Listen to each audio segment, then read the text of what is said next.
प्रेम से बोलो जय माता दी। भक्तों, मैं हूँ सोनी गुप्ता। रिद्धि सिद्धि चैनल में आप सभी का स्वागत है। आज मैं बताने वाली हूँ छठ पूजा कब से आरंभ हो रही है। जानिए नहाए खाए खरना से लेकर सूर्योदय अर्घ तक की तिथियाँ। वीडियो को अंत तक पूरा देखें, अधूरा न छोड़ें। छठ पूजा कार्तिक मास के शुक्ल पक्ष की चतुर्थी से सप्तमी तक 4 दिनों तक चलता है। महिलाएं परिवार की सुख समृद्धि, संतान की लंबी उम्र, रोग मुक्त जीवन और अच्छे स्वास्थ्य की कामना करती हैं। जानिए छठ पूजा की सभी तिथियां। वैदिक पंचांग के अनुसार प्रतिवर्ष कार्तिक मास के शुक्ल पक्ष की चतुर्थी तिथि से छठ महापर्व की शुरुआत होती है और यह सप्तमी तिथि को सूर्य देव को अर्घ्य देने के साथ संपन्न होता है। इसमें षष्ठी तिथि को सबसे प्रमुख माना जाता है। इन दिनों में सूर्य देव की विशेष पूजा की जाती है। यह पर्व मुख्य रूप से बिहार और पूर्वांचल क्षेत्र में धूमधाम से मनाया जाता है, लेकिन अब देश के विभिन्न हिस्सों और विदेशों में भी श्रद्धा के साथ मनाया जाने लगा। छठ पूजा को सबसे कठिन व्रतों में गिना जाता है, क्योंकि इसमें बड़े कड़े नियम का पालन करना होता है और लगभग 36 घंटे तक माताएं निर्जला व्रत करती हैं। माताएं यह व्रत अपनी संतान की लंबी उम्र, अच्छे भविष्य, रोग मुक्त जीवन और सुख समृद्धि की कामना के लिए करती हैं। आइए जानते हैं 4 दिनों तक चलने वाले इस पर्व की शुरुआत कब हो रही है और हर दिन का क्या विशेष महत्व है। कार्तिक मास के शुक्ल पक्ष की षष्ठी तिथि के साथ छठ पूजा आरंभ होती है।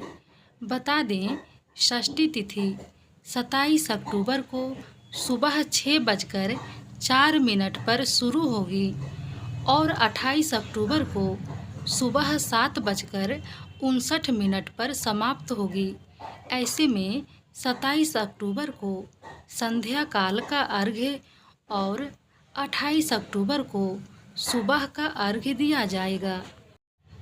नहाए खाए 25 अक्टूबर 2025 कार्तिक मास के शुक्ल पक्ष की चतुर्थी तिथि को नहाए खाए मनाया जाएगा। छठ पूजा का पहला दिन होता है जब श्रद्धालु नदी, तालाब या किसी पवित्र जल में स्नान कर शुद्ध और सात्विक भोजन ग्रहण करते हैं। खरना 26 अक्टूबर 2025 पंचमी तिथि को खरना मनाया जाता है, जो छठ पूजा का दूसरा दिन होता है। इस दिन माताएं दिन भर व्रत रखती हैं और शाम को पूजा के बाद गुड़ से बनी खीर व अन्य प्रसाद को ग्रहण करती हैं। फिर 36 घंटे का निर्जला व्रत शुरू करती हैं। संध्या अर्घ्य 27 अक्टूबर 2025 षष्ठी तिथि को छठ का तीसरा और सबसे महत्वपूर्ण दिन होता है। इस दिन सूर्यास्त के समय माताएं नदी या तालाब पर जाकर सूर्य देव को अर्घ्य अर्पित करती हैं और पूजा करती हैं। प्रातःकालीन अर्घ्य 28 अक्टूबर 2025 सप्तमी तिथि को छठ महापर्व का अंतिम दिन होता है। इस दिन उगते हुए सूर्य देव को अर्घ्य देकर माताएं अपना व्रत खोलती हैं और प्रसाद का वितरण करती हैं, जिससे पर्व का समापन होता है। 36 घंटे का निर्जला व्रत कठिन नियम। छठ पूजा के व्रत में भूल कर भी ना करें ये गलतियाँ। छठ पूजा का व्रत पूरे 36 घंटे तक रखा जाता है, जो कि निर्जला व्रत होता है। यानी इस व्रत में पानी भी नहीं पिया जाता है।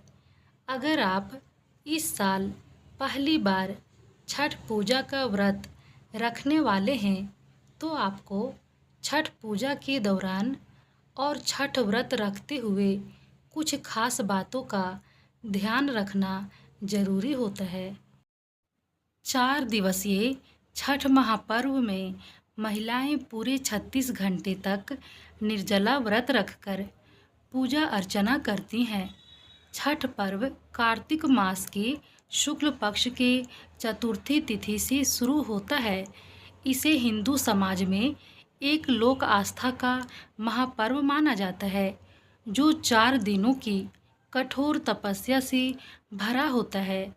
व्रती 36 घंटे तक बिना जल ग्रहण किए इस व्रत को पूरा करते हैं। छठ महापर्व के दौरान छठी मैया और भगवान सूर्य की पूजा करते हुए श्रद्धालु अगले दिन उगते सूर्य को अर्घ्य देकर इस कठिन तप को संपन्न करते हैं। धार्मिक मान्यता है कि पूरी शुद्धता, पवित्रता और सच्चे मन से छठ व्रत का पालन करने से सभी मनोकामनाएं छठी मैया पूरी करती हैं। छठ पूजा का व्रत परिवार की खुशहाली, संतान की सुरक्षा और अच्छे स्वास्थ्य के लिए बेहद लाभकारी माना जाता है। अगर आप इस साल पहली बार छठ पूजा का व्रत रखने वाली हैं तो आपको इस दौरान कुछ खास बातों का ध्यान रखना बेहद ज़रूरी है। छठ महापर्व के दौरान व्रती 36 घंटे निर्जला उपवास रखते हैं। साथ ही छठ पर्व के दौरान सोने के लिए बिस्तर भी छोड़ना पड़ता है और व्रती महिलाओं को अलग कमरे में ज़मीन पर कंबल बिछाकर सोना पड़ता है। छठ पूजा का महापर्व सबसे कठिन होता है क्योंकि ठंड के दिनों में अर्घ्य देने तक व्रती नदी या तालाब में स्नान कर सूर्य भगवान के सामने हाथ जोड़कर पानी में खड़ी रहती हैं। अगर आप भी पहली बार छठ पूजा का व्रत रखने वाली हैं तो आपके परिवार के सभी सदस्यों को सात्विक भोजन करना चाहिए। छठ पूजा के दौरान घर के सभी लोगों को लहसुन और प्याज से बनी चीज़ें खाने से भी परहेज करना चाहिए। इस दौरान घर के सभी तामसिक चीज़ों से दूरी बनाकर रखना चाहिए। छठ पूजा के व्रत के दौरान नियमों का खास ख्याल रखना बेहद ही ज़रूरी माना जाता है। इस दौरान पूरे 36 घंटे का निर्जला व्रत रखना होता है। इस व्रत में आपको ज़रा सी भी पानी नहीं पीना चाहिए। अगर आप छठ का व्रत रखने वाली हैं तो इस बात का ज़रूर ध्यान रखें, आपको छठ व्रत में पानी बिल्कुल भी नहीं पीना है। अक्सर सभी लोग छठ पूजा की तैयारी 1-2 दिन पहले से शुरू कर देते हैं। छठ का पहला दिन नहाय खाए से शुरू होता है, इसीलिए आपको इससे पहले ही व्रत की सारी तैयारियां शुरू कर देनी चाहिए। पहले से ही आप व्रत के लिए ठेकुआ, गुड़ और फल आदि सभी सामग्री अपने पास रख लें। छठ के दौरान आपको पूजा के सही समय का ध्यान रखना बहुत ही ज़रूरी होता है। छठ पूजा का सबसे सही समय सूर्यास्त और सूर्योदय का होता है। इस समय पर ही आपको पूजा करनी चाहिए। पूजा की जगह साफ सुथरा होनी चाहिए। अगर आप पहली बार छठ का व्रत रखने वाले हैं तो पूजा के समय का खास ध्यान रखें। छठ पूजा में साफ सफाई या पवित्रता का बहुत ही ध्यान रखा जाता है। ऐसे में घर का हर कोना, आंगन, किचन व मंदिर समेत हर जगह साफ रखें। पूजा पाठ से जुड़ी सामग्री में भी पवित्रता का ध्यान रखना चाहिए। चूल्हे पर बनाएं छठ पूजा का प्रसाद। छठ पूजा का प्रसाद ठेकुआ नए मिट्टी के चूल्हे पर बनाना चाहिए। अगर ऐसा करना संभव नहीं है तो नए चूल्हे या स्टोव का प्रयोग करें या पुराने गैस चूल्हे को अच्छे से धोकर वह शुद्ध करके प्रसाद बनाया जा सकता है। प्रसाद में इन बर्तनों का ना करें प्रयोग। छठ पूजा का प्रसाद नए व शुद्ध बर्तनों में ही बनाना चाहिए।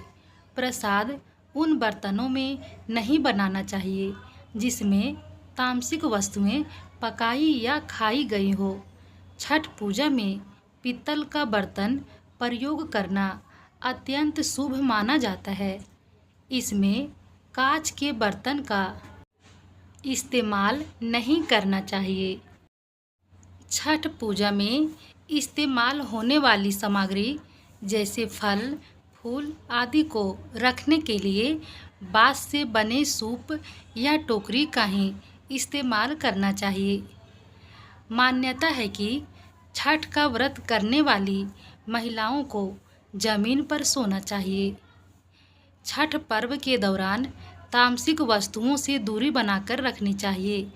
इस व्रत में प्याज, लहसुन, मांस, मदिरा आदि का इस्तेमाल नहीं करना चाहिए। छठ पूजा का पारण उगते हुए सूर्य को अर्घ्य देने के बाद ही करना चाहिए।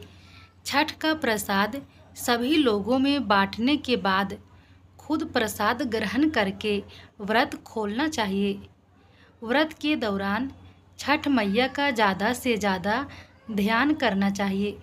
इस दौरान किसी को अपशब्द नहीं बोलने चाहिए। यह वीडियो कैसा लगा कमेंट बॉक्स में ज़रूर ही बताएं। फिर मिलती हूँ नए जानकारी के साथ अगले नेक्स्ट वीडियो में।